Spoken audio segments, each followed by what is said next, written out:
রাজনীতির মাঠে কোনো দলকে কোনো ব্যক্তিকে চাইলেই চিরতরে মুছে দেওয়া যায় না।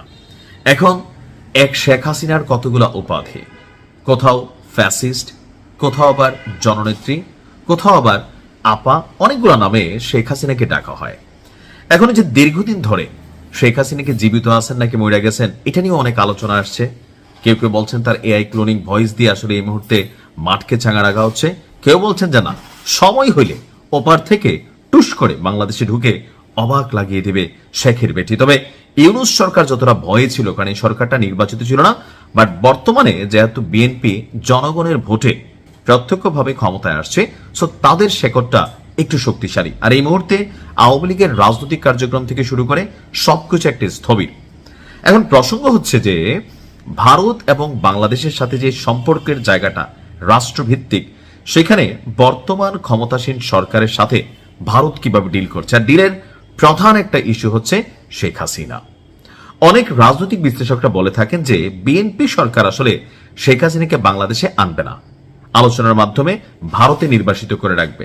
আবার কোনো কোনো বিশ্লেষক বলছেন না, খালেদা জিয়ার সাথে যে আচরণ শেখ হাসিনা করে দিয়েছেন, যে কোনো ইস্যুতে হোক, এটা বিএনপি বা জনাব তারেক রহমান তার মায়ের জায়গা থেকে বা বিএনপির নেতাকর্মীরা রাজনীতির জায়গা থেকে এইটার একটা রিয়েকশন তারা যেমনে হোক দিবে, একদিনের জন্য হলেও শেখ হাসিনাকে জেল খাটাবে। এখন জেল খাটানোর জন্য দরকার হচ্ছে ভারতের আসলে স্ট্র্যাটেজিক অথবা নতুন সরকারের সাথে তাদের সম্পর্কের ভিত্তিটা কোন দিকে যাবে, এটা নিয়ে একটু ধোঁয়াশা রয়েছে। তো এর মধ্যে শেখ হাসিনাকে বাংলাদেশে ফিরিয়ে আনতে ডক্টর ইউনূস সরকার সামান্যতম চেষ্টা করেন একটা চিঠি দেওয়া ছাড়া। ভারত সরকার বলছিল যে ইউনূস একটা চিঠি দিচ্ছে, কারণ ইউনূস ভুলেও তার শাসনামলে শেখ হাসিনাকে বাংলাদেশে আইনা নিজের গলায় কিন্তু কাটা পরাইতে চায় নাই বা শিকল পরাইতে চায় নাই। উদ্ভূত পরিস্থিতি যে কোনো কিছু হইলে ইউনূসের খবর ছিল বা যারা ছিল সরকারে তাদের অনেকে বিপদে পড়তে হইতো। তো এটাকে লড়াই টড়াইটা একটা দেখাইটাকে আইওয়াশ করে যখন ছেড়ে দিল, এখন বিএনপি সরকার ক্ষমতা আসার পর শেখ হাসিনার প্রত্যর্পণ ইস্যু অর্থাৎ ভারত এবং বাংলাদেশের মধ্যে যে বন্দি বিনিময় চুক্তি আছে, সেই চুক্তির আওতায় শেখ হাসিনাকে ফিরিয়ে আনার জন্য ভারত সরকারের সাথে আপনার বর্তমান সরকার একটা কমিউনিকেশন চালিয়ে যাচ্ছে। তো এই কমিউনিকেশন ইস্যুতে হুট করে আলোচনায় আসছে যে তাহলে কি নরেন্দ্র মোদী সরকার বা ভারত সরকার শেখ হাসিনাকে ফেরত পাঠাবে? কেন হুট করে মার্কেটে আলোচনাটা? ভারত সরকার বলছে বাংলাদেশের পক্ষ থেকে পাঠানো যে প্রত্যর্পণ চুক্তিটি আছে বা অনুরোধটি আছে শেখ হাসিনাকে ফিরিয়ে দেওয়ার, তারা আনুষ্ঠানিকভাবে এটাকে পর্যালোচনা করছে। এর আগে ইউনূসের সময় ভারত সরকারের পক্ষ থেকে এরকম স্পষ্ট কোনো বক্তব্য ছিল না।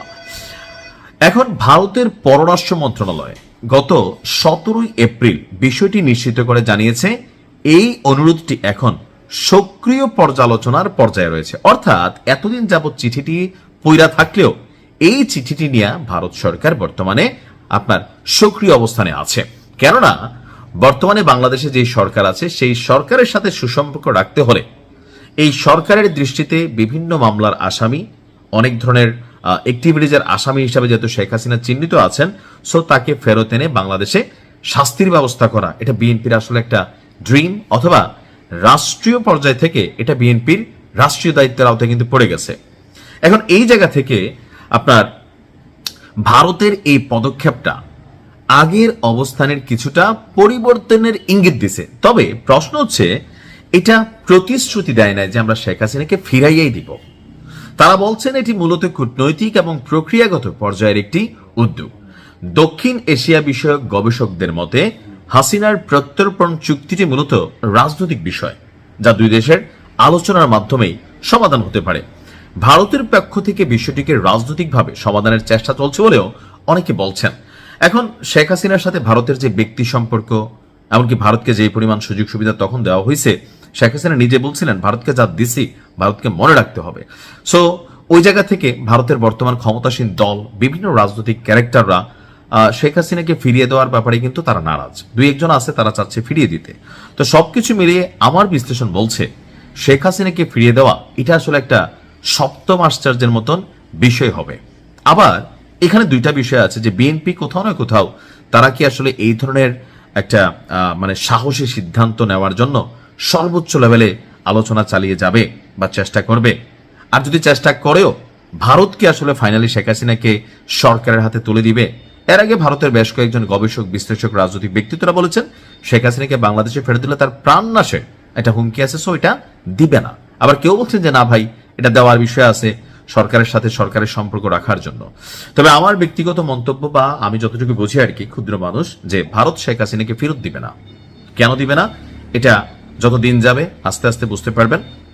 কারণ এটাতে ভারতের যে রাজনৈতিক চাল বা খেলা, ভারত কিন্তু এখন দেখেন ডাবল গেম খেলতেছে।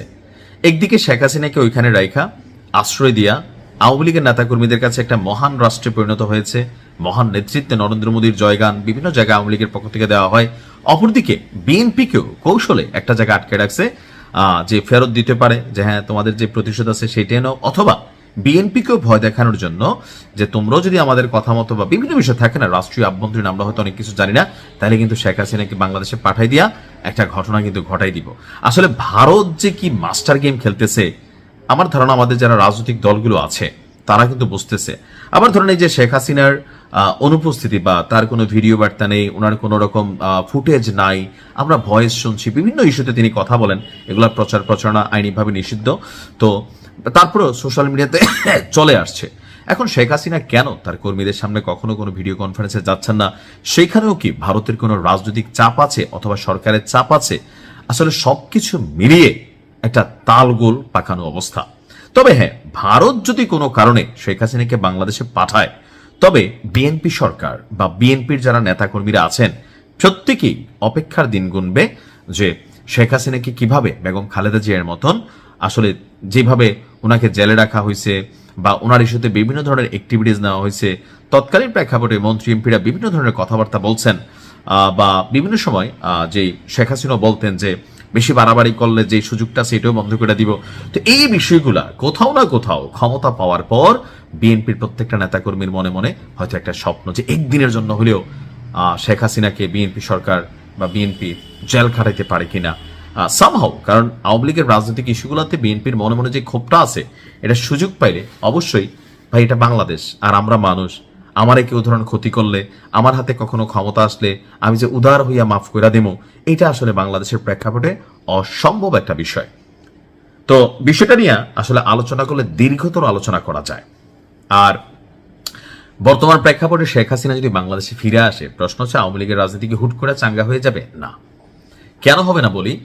আওয়ামী লীগ সর্বশেষ 17 বছরের ঠিক শেষের আমলগুলোতে মূলধারার যে আওয়ামী লীগের পরিচ্ছন্ন নেতাকর্মীরা ছিল তাদেরকে সরাইয়া হাইব্রিড বিভিন্ন লেভেলে মানে যারা প্রভাব বিস্তার করে বাংলাদেশকে লুটপাট করছে বা চোখে ধুলো দিয়া রাজনীতির বিপরীতে এখানে অনেক কিছু করছে, এদেরকে দিয়ে রাজনীতিটা চালাইছে। তো প্রত্যেক এলাকায় এরকম নেতাগুলো পলাতক হয়ে গেছে। সো এই মুহূর্তে বেগম খালেদা জিয়াকে যখন গ্রেপ্তার করা হয়েছিল, ওই মুহূর্তে বিএনপির কোন এক ধরনের আইন শৃঙ্খলার মাধ্যমে হোক, টেকনিক্যালি হোক, নেতাকর্মীদের গ্রেপ্তারের মাধ্যমে ভেঙে দেওয়া হয়েছিল। সবাই ভাবছে যে এটা বিশাল কোনো কিছু হবে, কিন্তু আসলে তেমন কিছু হয় নাই। এটা ভাবছে না, সবাই ভাবছে। তো এর বাহিরে শেখ হাসিনা যদি বাংলাদেশে ওনাকে পাঠানো হয়ও, তো গ্রেপ্তার হলেও আমার মনে হয় না যে খুব বড় ধরনের কোনো রিয়েকশন এই মুহূর্তে আওয়ামী লীগ পলাতনের পরে, পালিয়ে যাবার পরে আসলে দেওয়ার সুযোগ আছে।